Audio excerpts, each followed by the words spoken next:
Kumusta mga kabukids?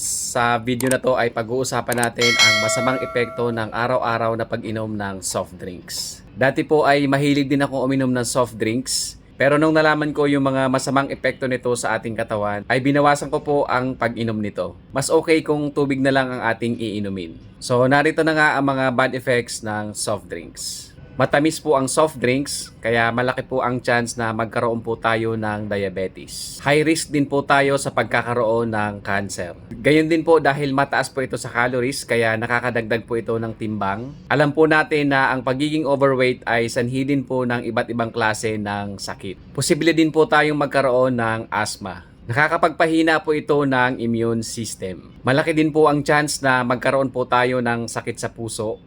At nakakapagparupok po ito ng buto at ngipin. Hindi po pinagbabawal ang pag-inom ng soft drinks. Wag lang pong araw-arawin. That's it for now mga kabukids. Maraming salamat po sa inyong panonood.